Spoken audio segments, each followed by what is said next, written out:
You don't belong in the world I'm trying to reach, my fiancé said before ending our relationship without hesitation. I accepted her decision immediately. Months later, she entered that same world and realized I had arrived there before she ever did. Claire folded the dish towel in half, then in half again, like she needed her hands to do something while she said it. You don't belong in the world I'm trying to reach. I was standing at the sink with a plate still in my hand. Water running. I remember that detail more than anything else. The water running the whole time she said it, like the moment couldn't even wait for me to turn off the faucet. Okay, I said. Not because I agreed, because I didn't know what else to say. She set the towel down on the counter, lined up straight with the edge, the way she always did when she was trying to look calmer than she felt. That's it, she said. Okay. What do you want me to say, Claire? I don't know. Something. Anything other than okay. I turned the water off. The kitchen got quiet enough that I could hear the refrigerator humming, the neighbor's dog barking twice through the wall, then stopping. You've been thinking about this for a while, I said. It wasn't a question. She looked at me like she was surprised I'd noticed, which told me everything about how she'd pictured this conversation going. Probably imagined me arguing, maybe crying, maybe asking her to stay. I didn't do any of that. I put the plate in the drying rack. How long? I said. Does it matter? It matters to me. She crossed her arms, then uncrossed them, like she couldn't decide what to do with herself. A few months, maybe longer. I don't know exactly when it started feeling like this. Feeling like what? Like we're going in two different directions, Ryan.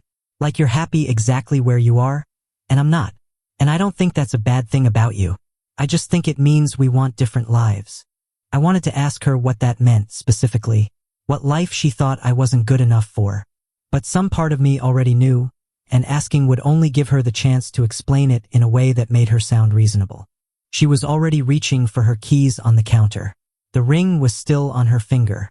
I noticed that too. She wasn't taking it off in front of me. Maybe that was supposed to be a kindness. I already talked to Paige, she said. I'm staying at her place tonight. I'll come back for my stuff this weekend, if that's okay. Yeah, I said. That's fine. She stood there another second, waiting for something. I don't know what. An argument. A last attempt. Something to make the leaving harder than it apparently needed to be. I didn't have it in me to give her that. Ryan. It's fine, Claire.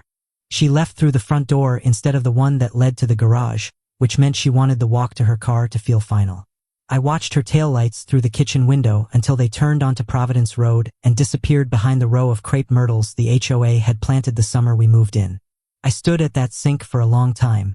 Long enough that the dog next door started barking again. Long enough that I noticed the dish towel she'd folded, still lined up perfectly straight against the counter's edge exactly where she'd left it. Untouched, like the kitchen itself hadn't caught up to what had just happened in it. And for some reason that bothered me more than anything she'd actually said. I didn't cry that night. Most people expect the story to start there, and it didn't. I made a sandwich I didn't eat.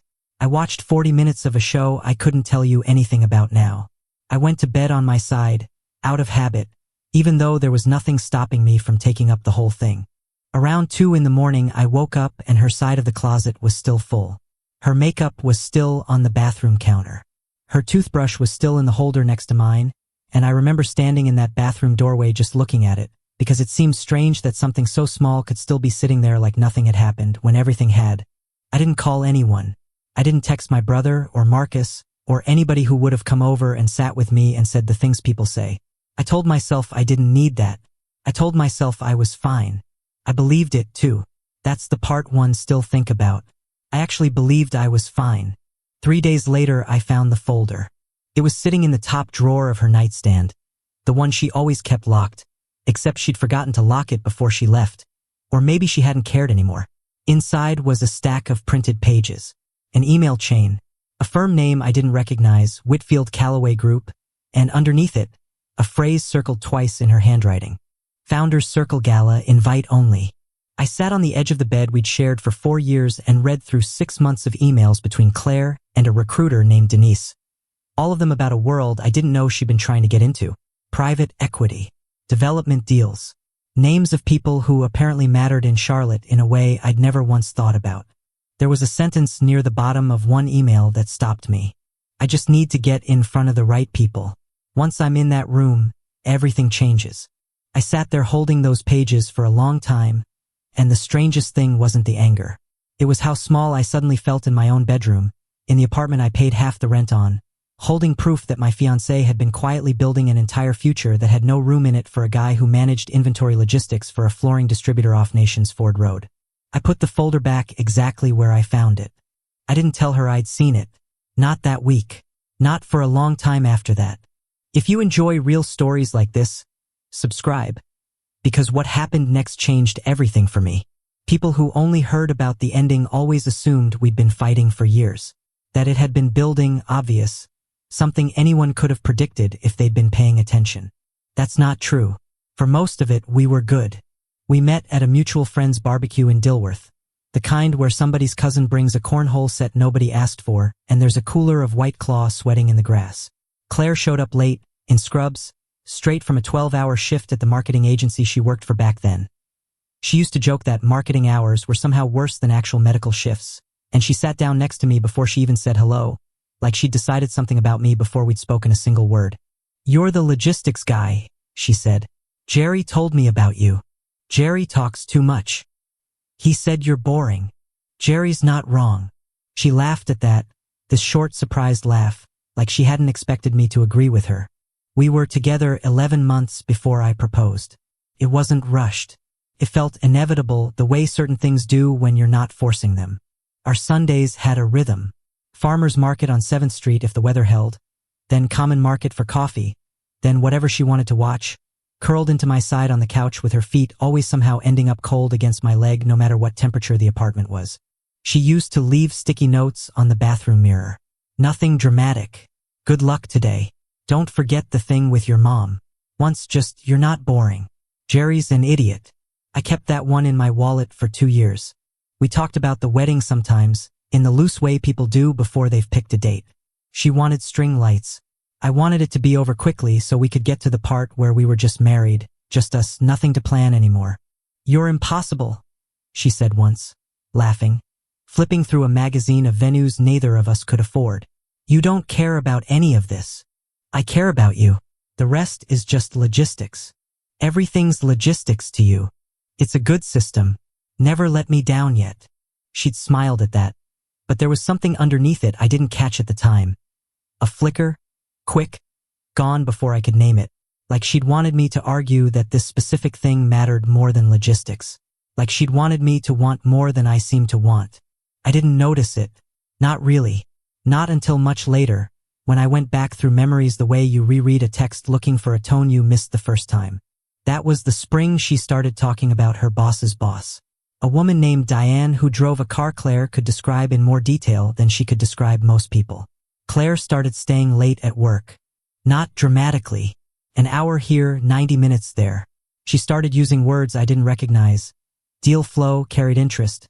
Picked up secondhand from conversations she wasn't even part of yet, just adjacent to. "You'd like Diane," she told me one night, unwinding her scarf by the door. "She's sharp. She used to work for one of the guys who built half of South End." Sounds intense. It is intense. That's what I like about it. I didn't think much of it. I was happy. We were happy. I didn't know yet that happiness, for one of us, had started to feel like it wasn't enough. The first real disagreement happened over something so small I almost don't want to admit it started there. A dinner invitation. Diane was hosting something at her house in Myers Park. Not a party exactly. More of what Claire called a gathering, which I quickly learned meant everyone there had a job title with more than 3 words in it. "You'll wear the navy jacket," Claire said, going through my closet like she was inventorying it. "Not the gray one. The gray one makes you look like you're going to a funeral." "I like the gray one." "I know you do. Wear the navy one." I let it go. It was a jacket. It didn't matter. What mattered was what happened once we got there. I spent most of the night standing near a kitchen island the size of my old apartment, holding a glass of wine I didn't finish, half listening to a man named Craig explain a real estate deal in a way that made it sound like he was doing charity work by making money off it. Claire was across the room, animated in a way I rarely saw at home, laughing at something Diane said, touching her own collarbone the way she did when she was nervous and trying to hide it. On the drive home, she was quiet. "You didn't say much tonight," she said finally. "Didn't have much to add. I don't know anything about commercial development. You could have asked questions. Shown interest." "I was interested. I just didn't have anything smart to say about cap rates, Claire." She looked out the window. "It's not about being smart. It's about trying." "I was trying. You looked like you wanted to leave the whole time." She wasn't wrong, and I think that's what stung the most, that she'd read me correctly, and instead of that making me want to explain myself, it made me quiet in the exact way she was accusing me of being. "I didn't say anything mean to anyone," I said. "I didn't embarrass you. I didn't say you embarrassed me. You're acting like I did something wrong just by being who I am. That's not what I—" She stopped herself, started again softer. "I just want you to want this too. Some of it. Not all of it. Just some." "Want what, exactly?" She didn't answer right away. When she did, her voice had gone thin, careful. "I don't know yet. I just know I don't want to still be at the same place in 5 years." I remember thinking at the time that she meant her job. I didn't understand yet that she meant everything. The apartment, the Sundays, the man sitting next to her in the car with his hands steady on the wheel, comfortable, unbothered, exactly the same as the day she met him. I reached over and put my hand on her knee. She let me. She didn't pull away, but she didn't lean into it either.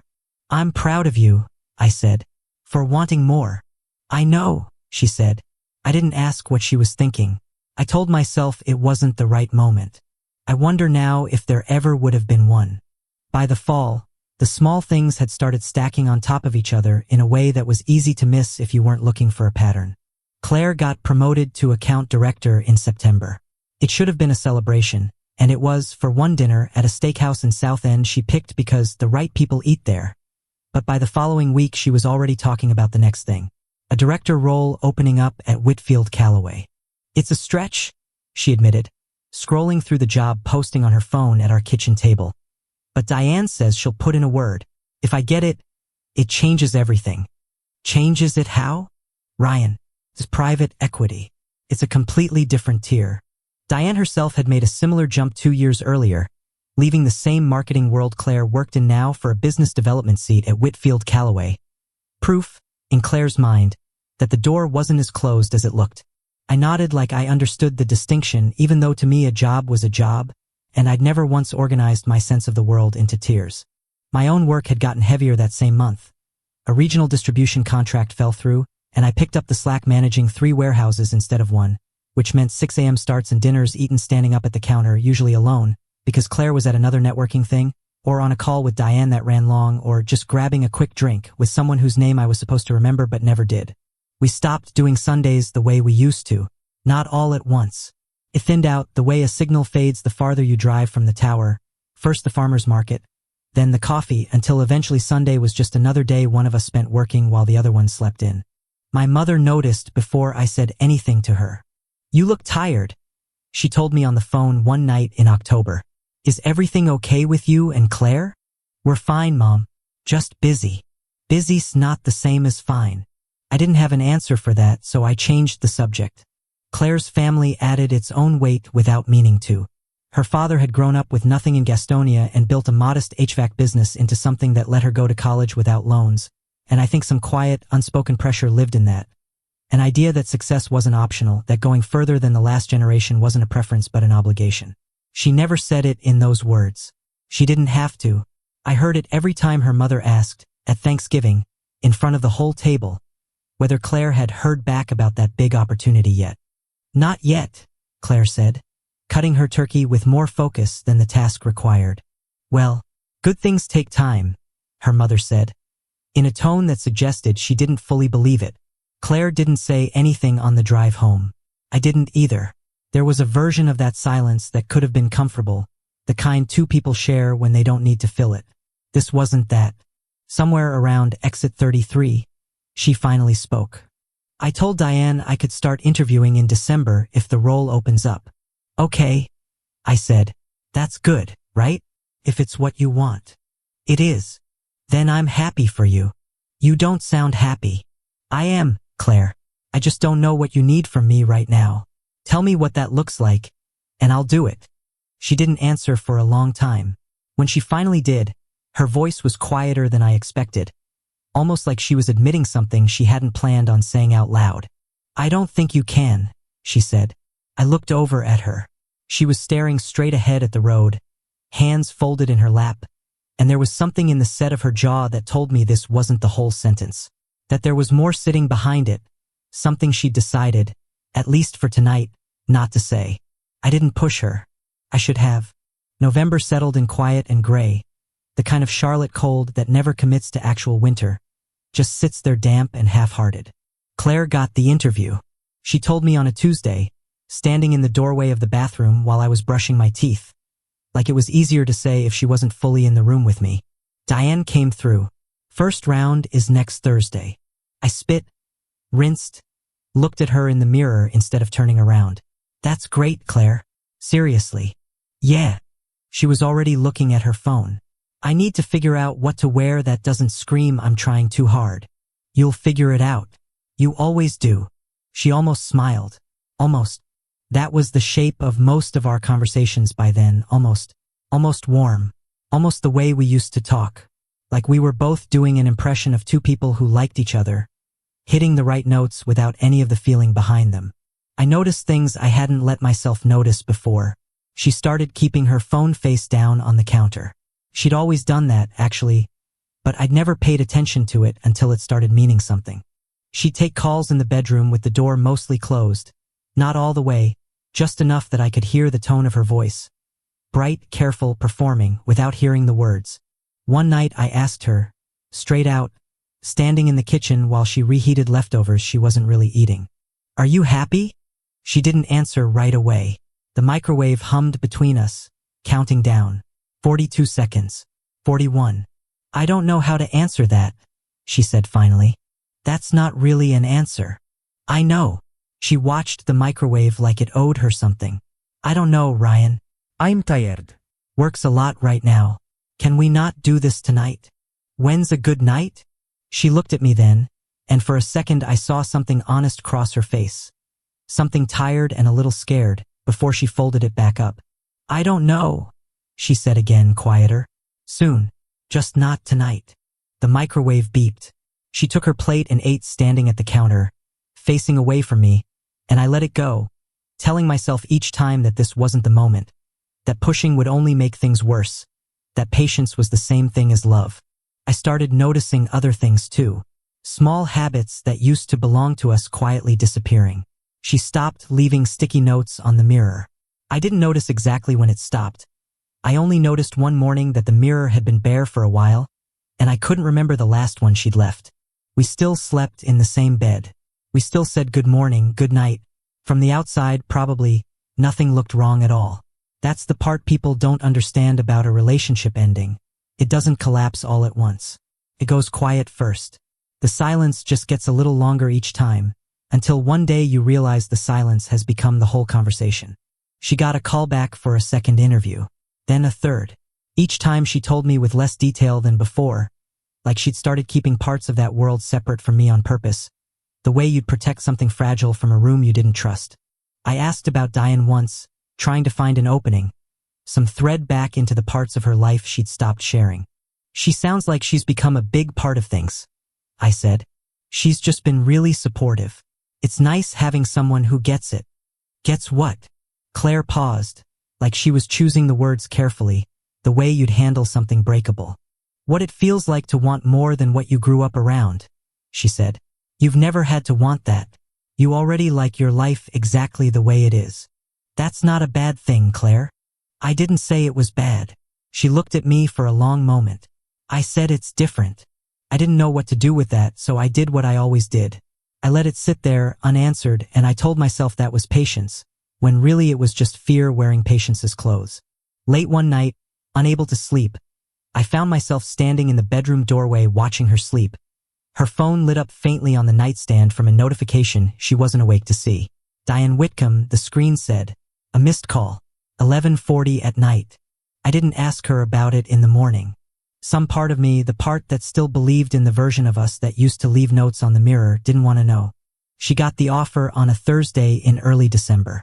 I found out because she told me over dinner at the same steakhouse where we'd celebrated her promotion 3 months earlier, and I remember thinking even then that it felt less like a celebration and more like a formality, like she'd already decided what this dinner was going to mean before we sat down.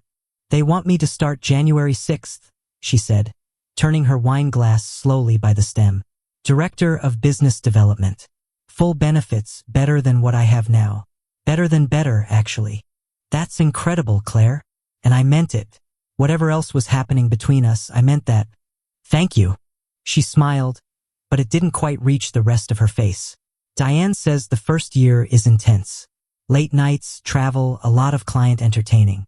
But if I make it through, the ceiling on this thing is... She stopped herself, laughed a little, embarrassed by her own excitement. It's a lot. You've earned it. I have, she said, and there wasn't any arrogance in it, just something quiet and certain, like she'd been waiting a long time to be allowed to say that about herself. We ordered dessert we didn't need. The conversation drifted somewhere easier, her sister's baby shower, a leak in the parking garage at my warehouse, small ordinary things, and for about 20 minutes it almost felt like an old Tuesday from a year before, back when we still fit easily into each other's sentences. Then, in the car, she got quiet again. There's a gala in February, she said, watching the road. Founders Circle. Whitfield Calloway's biggest event of the year. Sounds important. It's not. I don't mean it like that. It's just, this one's different. It's not just Whitfield Calloway people. It's the actual Founders Circle. Partners. The people Diane answers to. I'm not even really invited yet, not officially. I'm going as support staff, basically, standing near the door taking coats. But even that much matters right now. She didn't say anything else for a mile or two. I could feel something coming, the way you feel weather change before it actually arrives, some pressure shift in the air of the car. I want to go alone, she said finally. Okay. It's not about you being there or not.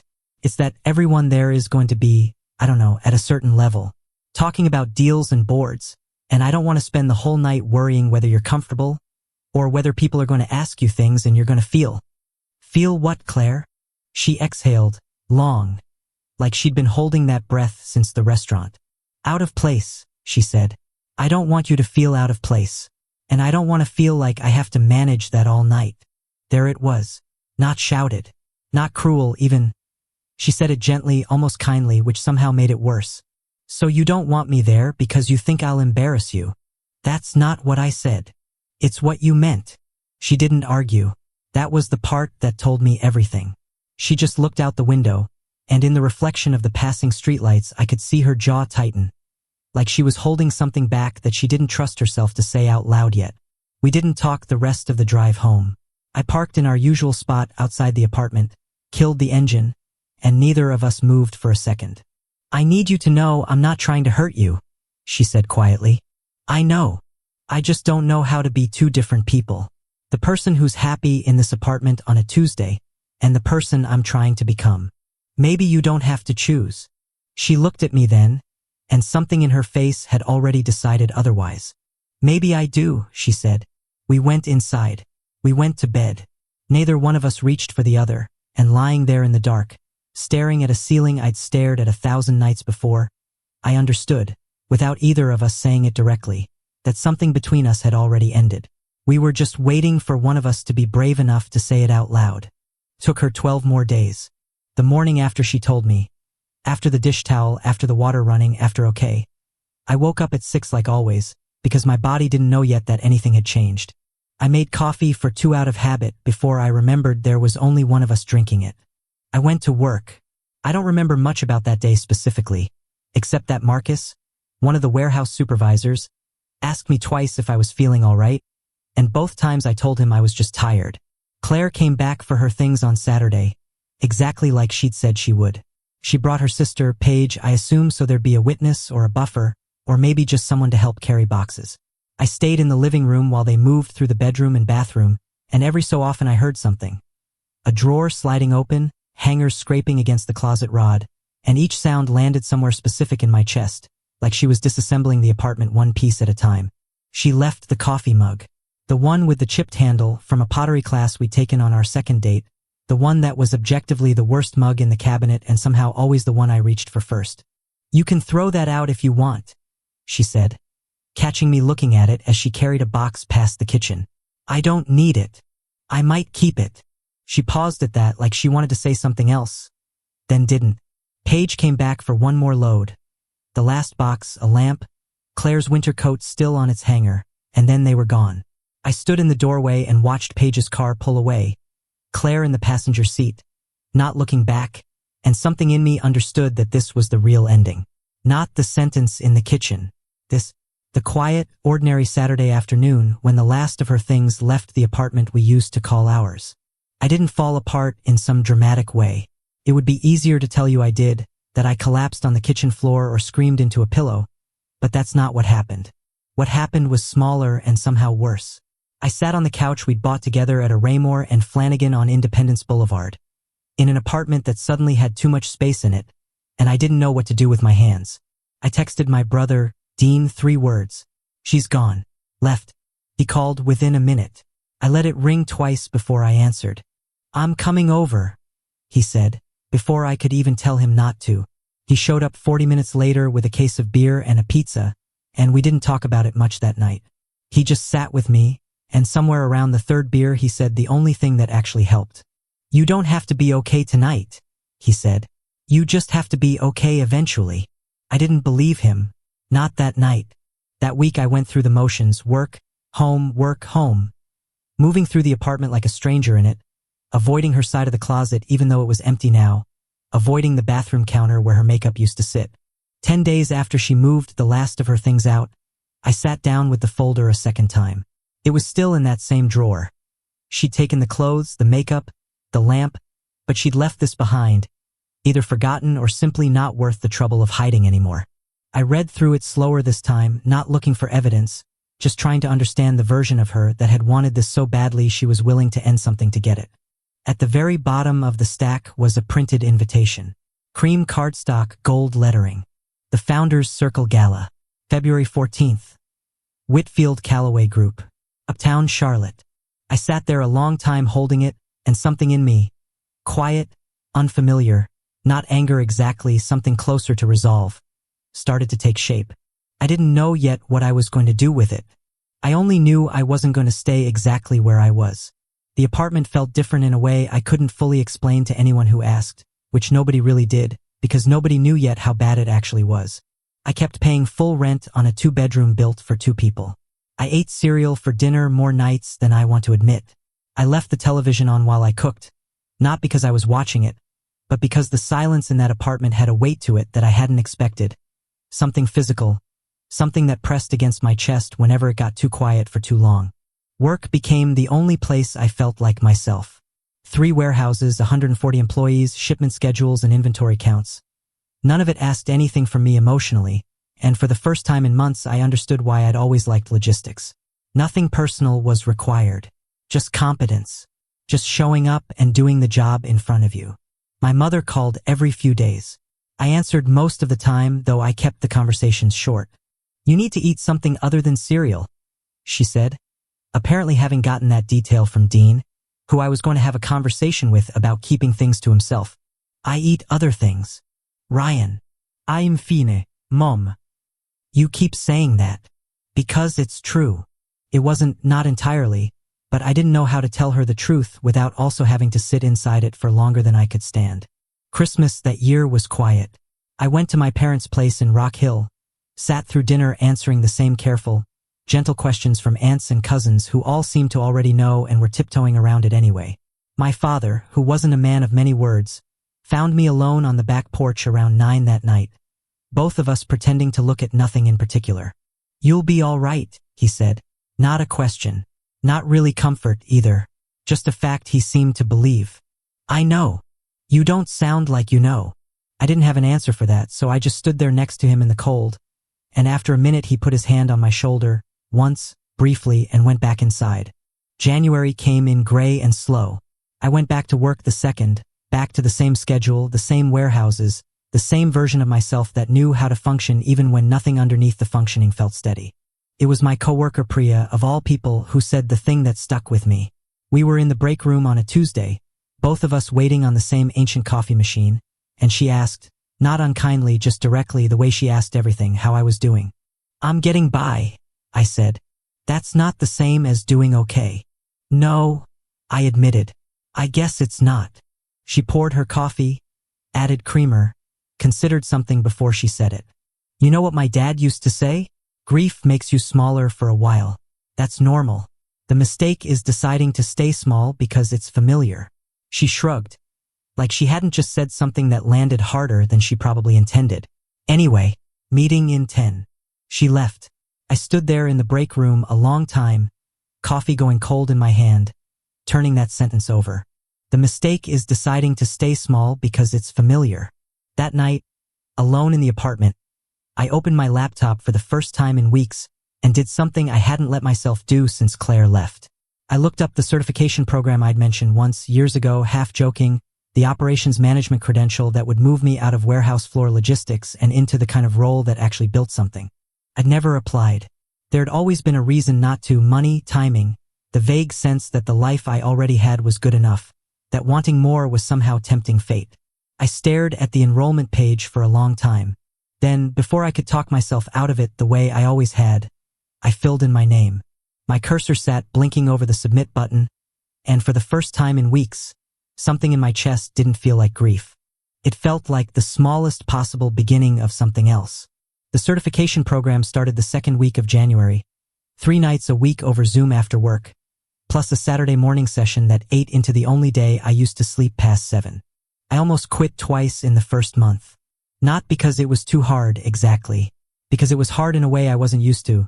Sitting at my kitchen table at 9 at night, laptop open, trying to absorb supply chain analytics after a 10-hour shift, when every instinct I had wanted to just turn on the TV and disappear into it the way I had most nights since December. Dean called on a Thursday while I had the material open in front of me, half finished. You still doing that class thing? He asked. Trying to. You sound tired.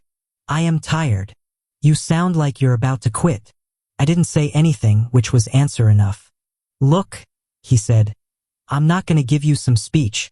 I just think if you quit this because of her, that's a worse ending than however things actually turned out with her. This isn't about her. Sure it isn't. He was right, mostly. It had started because of her, because of a folder in a drawer and a sentence I couldn't stop hearing in the shower, at red lights, lying awake at 2 in the morning. But somewhere in those first few weeks it had quietly stopped being about her at all. It had become about whether I could actually do something difficult and follow through, which was a question I realized I'd never really tested myself on before. I didn't quit. I started small. I made a rule that I'd study for at least 30 minutes even on the nights I didn't want to, even if 30 minutes was all I could manage. Some nights that turned into 2 hours because once I started I didn't want to stop. Other nights it really was just 30 minutes, and I closed the laptop feeling like I'd barely moved forward at all. It added up anyway.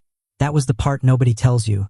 That unglamorous, boring consistency is the only thing that actually works, and it doesn't feel like anything is happening until suddenly something has. I also started running. Not for any dramatic reason. I wasn't trying to transform myself into someone unrecognizable. I just couldn't sleep some nights, and running tired me out enough that my brain would finally shut off. I started with a mile around the block behind my apartment complex, embarrassingly slow, stopping twice to catch my breath by a stranger's mailbox. By February I could do 3 miles without stopping, and somewhere in there I noticed I was sleeping through the night again for the first time since December. Priya noticed before anyone else at work did. You look different, she said one Tuesday, handing me a report I'd asked for. Good different. What did you do? Nothing much. Taking a class. Running a little. Ha! She studied me for a second longer than the comment really required. Keep doing that. I started eating actual meals again instead of cereal over the sink. I cleaned the apartment on Sundays, not because anyone was coming over, but because coming home to a clean space made the empty rooms feel less like a wound and more like just space. Mine. I still thought about Claire. I won't pretend I didn't. Some nights I'd catch myself reaching for my phone to tell her something. A stupid thing that happened at work. A show I'd started that I knew she'd like. Before I remembered there wasn't anywhere for that thought to go anymore. But the thinking about her started changing shape. It got quieter. Less like a wound that wouldn't close and more like a bruise you forgot about until you pressed on it by accident. I finished my first module in the program in early February, 3 weeks ahead of the deadline, and got an email back from the instructor. A short, generic note: strong work, keep this up. that I read probably 6 times because it was the first piece of evidence I'd had in months that I was capable of building something instead of just surviving the collapse of something else. I texted my mother a picture of the certificate of completion for that module, small as it was. "Proud of you," she wrote back. "Keep going." I sat at my kitchen table that night, laptop closed, the apartment quiet in a way that didn't feel heavy anymore, and for the first time since Claire left, I let myself think about what I actually wanted. Not what I wanted to prove, not what I wanted her to see, just what I wanted for the version of myself that was going to exist a year from now. I didn't have a full answer, but for the first time, I had the beginning of one. The opening came in March, and it came the way most real opportunities do, sideways, unglamorous, almost by accident. One of the operations managers at corporate, a guy named Frank Delgado who I'd met twice at regional meetings, put in for early retirement. His role oversaw distribution planning across 4 states, a level up from anything I'd touched before, and normally a job like that would have gone to somebody already sitting 1 rung above me. My district manager, a woman named Sheila who'd never said more than 10 words to me in 3 years, called me into her office on a Wednesday. "You finished that certification program yet?" she asked, not looking up from her monitor. "Module 3 of 5. Should be done by June. Frank's leaving. Regional planning roles opening up." She finally looked at me. "You interested?" "Yes," I said, faster than I meant to. "Don't answer that fast. It's a lot more travel. A lot more headache. You'd be reporting to people who don't know your name yet and won't care that you used to run 3 warehouses just fine." "I still want it." She studied me for a second, the way people do when they're deciding whether to believe you. "Put together a proposal," she said. "Show me how you'd handle the transition on the nation's Ford account. You've got 2 weeks." I didn't sleep much those 2 weeks, but it was a different kind of not sleeping than December had been. I stayed up building spreadsheets, running scenarios, calling contacts at 2 of our supplier warehouses to understand bottlenecks I'd only ever seen from a distance. Priya helped me proof the deck the night before, sitting across from me at a Panera near the office, red pen in hand, merciless. "This paragraph doesn't say anything," she said, tapping the screen. "Cut it. Say the number instead." "Which number?" "The one that shows you actually fixed something. Nobody cares about your process. They care what it did." I rewrote it at 11 that night in the Panera parking lot, laptop balanced on the steering wheel. The interview with the regional VP lasted 40 minutes. I don't remember most of what I said. I remember my hands were steady, which surprised me, because for months just answering a text from an unknown number had made my chest tighten. I got the offer 8 days later. Not life-changing money, a 14% raise plus travel plus a title that actually meant something on paper, but it was the first tangible proof I had that the last 3 months hadn't just been me running in place to feel less sad. I called my mother first. "I knew it," she said, and I could hear she was smiling. "I knew you had more in you than that warehouse job. It's still logistics, Mom. It's different logistics. Don't argue with your mother." Dean took me out for beers that weekend, and somewhere around the 2nd round he got quiet in the way he did when he actually meant something. "You know what's different about you," he said. 6 months ago you would have talked yourself out of even applying." "Maybe. Not maybe.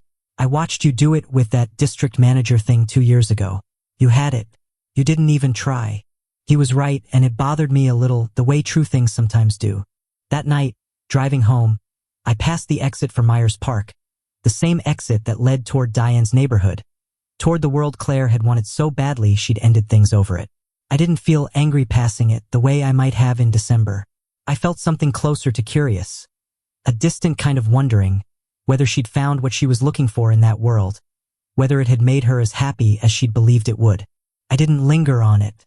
I turned up the radio and kept driving, because for the first time in a long time, my own life had gotten interesting enough that I didn't need to spend it thinking about hers. The new role wasn't what I expected.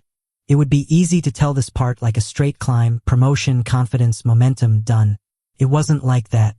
The first 6 weeks were brutal in ways nobody warned me about. I was traveling to Greenville, to Columbia, to a distribution hub outside Knoxville, sometimes 3 cities in 1 week, sleeping in Hampton Inns that all blurred into the same beige room. I was reporting to a regional VP named Whitmore who communicated almost entirely through terse emails sent at 10 at night, the kind that made you feel like you were already behind before you'd even opened your laptop in the morning.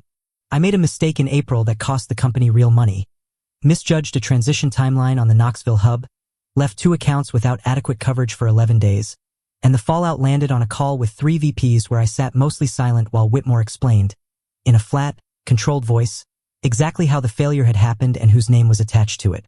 I drove back to Charlotte that night, replaying the call so many times I missed my exit on I-85 and had to backtrack 15 minutes. I called Dean from the parking lot of a gas station outside Spartanburg. "I think I made a mistake taking this job," I said. "Everybody messes up their first big role. That's not the same as it being a mistake." "Did he say you were an idiot?" No. "Then maybe don't decide that for him." I sat in that parking lot a long time after we hung up, watching a family load groceries into a minivan 2 spots over, feeling like every bit of momentum I'd built since January had just evaporated in a single conference call. For about a week, I slid backward. Skipped 2 study sessions for Module 4. Skipped a run.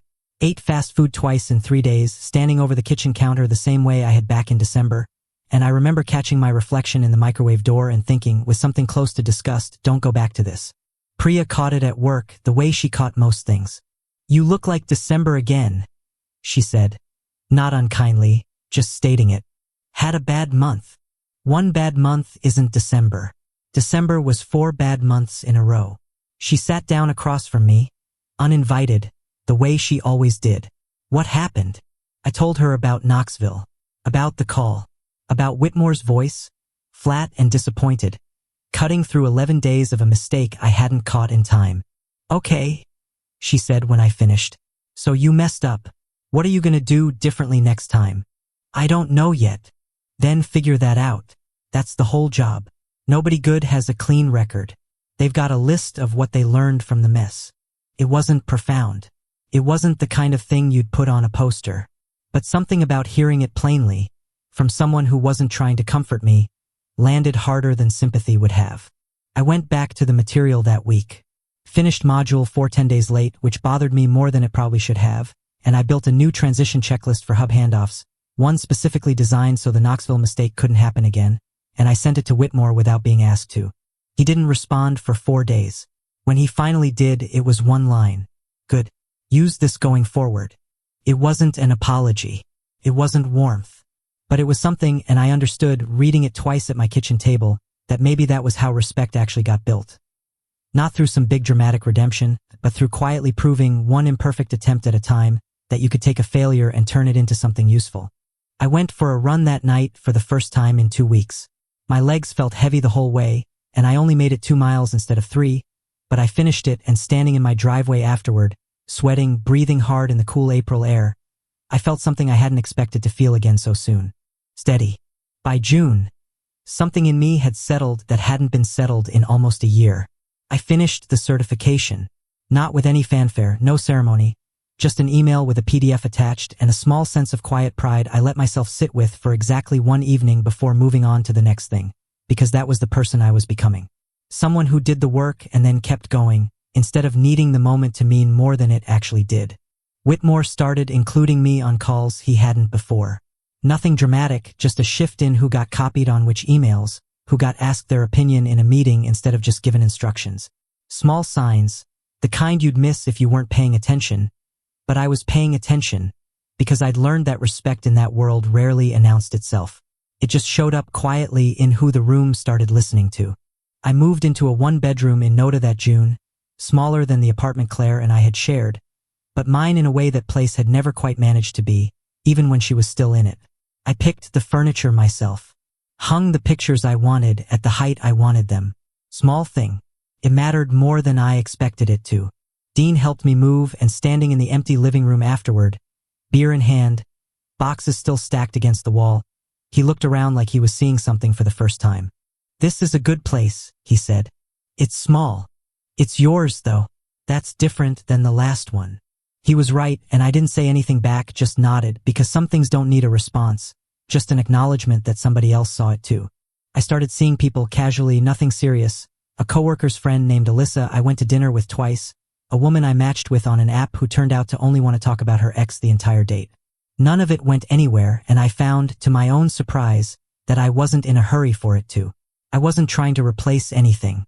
I was just living, slowly rebuilding a version of myself that didn't orbit around somebody else's opinion of him.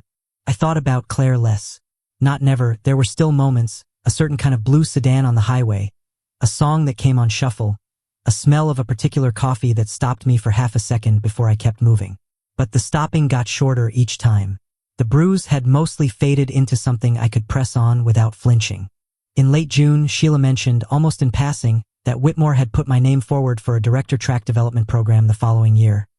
A 2-year track that led toward regional VP, the kind of role I wouldn't have believed I was capable of 8 months earlier. "Don't get ahead of yourself," she said when she saw my face. "It's a maybe. Nothing's decided." Understood. But it's a real maybe. That's more than most people get. I drove home that night with the windows down, the June air thick and warm the way it gets right before a Charlotte thunderstorm, and I thought about the version of me that had stood at that kitchen sink in December, plate in hand, water running, saying okay to a woman who just told him he didn't belong in the world she wanted. I didn't feel angry at that memory anymore. I felt something closer to distance, like I was looking at a photograph of somebody I used to know, somebody I still recognized, but wasn't anymore. I didn't know yet that in 8 months, the world Claire had chased so hard she'd left me for it would put both of us in the same room. I didn't know that when it did, I wouldn't feel the need to prove anything to her at all.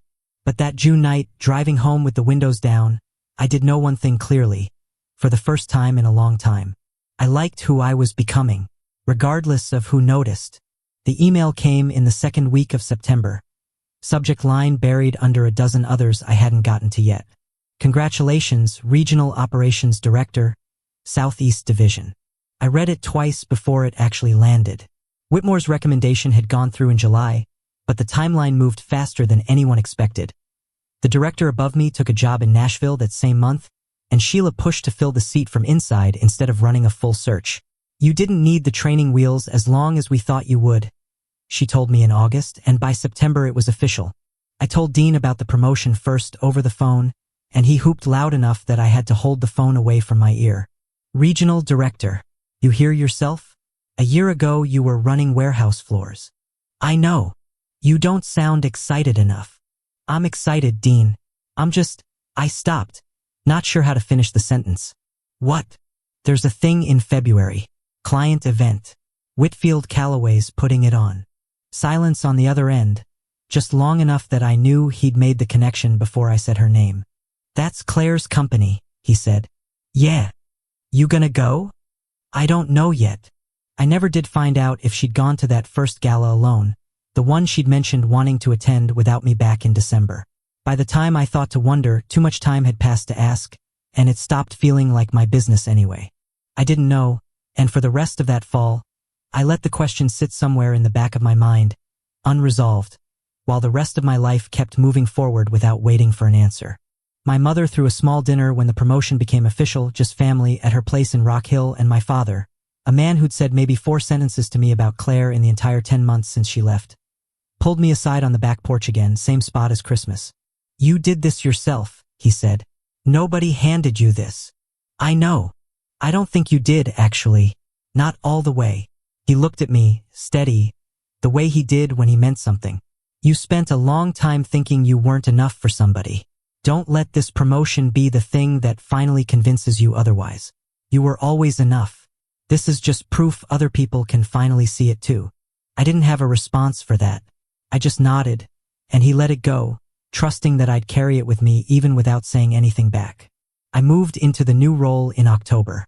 More travel, a bigger team, decisions that used to belong to people 3 levels above me now landing on my desk instead. I found I liked it, not the title, not the money, though both were nice. I liked the competence of it.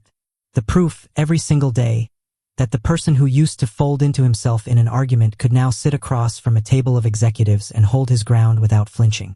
Priya took me to lunch to celebrate, insisted on paying, which she never did. "You've changed," she said, halfway through her salad. "Not in a fake way, in a real way." "You think so?" "I know so. You used to apologize for taking up space in meetings. You don't do that anymore." I thought about that on the drive back to the office, how true it was and how long it had taken, and how none of it had happened because of one big decision. It had happened in 100 small ones. A module finished, a run completed, a mistake owned instead of hidden, an apartment decorated the way I wanted instead of the way somebody else would have picked. By December, The invitation to the Founders Circle Gala sat in my inbox, unanswered, the RSVP deadline creeping closer. I finally opened it again on a Sunday night in early January, almost a year to the week since Claire had said the sentence that started all of it. I read the details. Formal attire. Uptown, the Ritz-Carlton Ballroom. Buried in the transition documents was a save the date for the firm's annual client relations event. The same one, it turned out, held every February. Founders Circle Gala. I sat there a long time, cursor hovering over the response field. Then I clicked attending, closed the laptop, and didn't let myself think too hard about why. The ballroom at the Ritz-Carlton was lit gold, chandeliers throwing soft light over round tables dressed in white linen. A string quartet playing something classical near the bar that nobody seemed to be actually listening to. I wore the navy jacket, not because of her, because it fit better than the gray one, and somewhere in the last year I'd stopped needing to prove that particular point to anyone, including myself. I knew almost no one. That was fine. I found my divisions table, shook hands with 2 supply chain VPs from Whitfield Callaway I'd only spoken to over email, and settled into the low hum of a networking event, comfortable in a way I wouldn't have believed possible standing in Diane's kitchen 2 years earlier. I saw her from across the room before she saw me. She was in green, her hair different somehow, shorter or styled differently. I couldn't place exactly what had changed, just that something had. She was laughing at something a man in a gray suit had said, one hand resting lightly on a champagne glass, and for a second I just watched her, feeling less than I expected to feel. Not nothing, just less. She turned, and her eyes found mine across the room the way eyes do when they're not looking for something and find it anyway. I watched her face change in stages. Recognition first, then confusion, the kind that comes from seeing something in the wrong place, a person who doesn't belong in this particular room. Then something else, something slower, that I couldn't fully read from that distance. She excused herself from her conversation and crossed the room. Ryan. She said it like she wasn't sure she believed it. What are you doing here? Regional Operations Director. Southeast Division. I said it plainly, no performance in it. We inherited your logistics account this year. You, she stopped, looked at me again, like she was recalculating something. You work in logistics still? I run it now, for states. Since when? About a year, give or take. She was quiet for a second, processing that the way you process a fact that doesn't fit the file you'd already closed. I didn't know, she said. No reason you would. An awkward beat passed between us, the kind that used to be filled easily, back when we knew each other well enough to fill silence without trying. Now it just sat there. You look good, she said finally. Thanks. So do you. Thank you. She glanced back toward the man in the gray suit, who was watching us with polite curiosity, then back at me. Do you have a minute? Just to talk. Sure. We ended up near the edge of the room, by a window overlooking Trade Street, the city lights blurred gold and white below. I heard you got the director role, I said. Congratulations. That's what you wanted. It is. She looked out the window instead of at me. It's a lot. More than I thought it would be some days. Yeah. The hours. The travel. Diane left in the spring, actually moved to a firm in Atlanta. I don't have the same mentor I thought I'd have forever. She laughed, short, without much humor in it. Funny how that works. I'm sorry to hear that. Don't be. It's fine. I made the right call. She said it fast, the way people say things they're still convincing themselves of. Then she looked at me properly, for the first time since we'd started talking. You seem different. I am different. Good different. I think so. She studied me a moment longer, and I could see her working through something. Some math she hadn't expected to need to do tonight. I always thought, she started, then stopped. Tried again. I thought this was the world you couldn't be part of. That's what I told myself. It made it easier. I know what you told yourself, Claire. I was there. She flinched slightly at that, not from anger. More like the words had landed somewhere she wasn't braced for. I'm not trying to be cruel, I said, quieter now. I'm just not going to pretend that sentence didn't happen. I know. We stood there, the quartet still playing somewhere behind us, neither of us saying anything for a long moment. Can I ask you something? She said finally. Go ahead. Are you happy? I thought about it, really thought about it, instead of giving the automatic answer I might have given a year ago. Yeah, I said. I am. Something crossed her face when I said it. Not devastation. Nothing that dramatic. Just a small, quiet recognition. Like she'd been hoping for a different answer and gotten one she now had to sit with. I'm glad, she said, and I believed that she meant it, even if it clearly cost her something to say. We ended up at a small table near the back of the ballroom 20 minutes later. Away from the noise, 2 untouched glasses of wine between us that neither of us seemed interested in drinking. I read the emails, I said. The folder in your nightstand. Denise, Diane, all of it. I found it a few days after you left. She went still. You never said anything. What was I supposed to say? You'd already made up your mind before I even knew there was a decision being made. She looked down at the table, at her hands folded around the stem of the wine glass. I should have told you what I was thinking, before it got that far. That wasn't fair to you. No, it wasn't. She didn't argue with that, which surprised me a little. The Claire from 2 years ago might have defended herself immediately, explained her reasoning until it sounded justified. This version just let the truth sit there. Can I tell you something? She said. And you don't get to use it against me? I'm not interested in using anything against you, Claire. I never was. She nodded slowly, like she believed that or wanted to. The night I said that thing in the kitchen about you not belonging, I'd already decided to leave before I even walked in the door. I'd been deciding for months. But I don't think it was really about you at all. She paused, searching for the words. I think I needed a reason it made sense to leave, and you not fitting into some world felt easier to say than the truth. What was the truth? That I didn't think I was enough unless I was standing next to something impressive. A job. A room full of important people. I thought if I got close enough to that, I'd finally stop feeling like the girl whose dad fixed air conditioners for a living. Her voice caught slightly. You were steady. You were good to me. And somehow that felt like proof I wasn't trying hard enough, instead of just being lucky. I let that sit for a moment before responding. I spent a long time thinking I wasn't enough for you, I said. Turns out we were both scared of the same thing, just aimed it in different directions. She almost smiled at that, something sad in it. That's very generous of you. It's not generous. It's just true.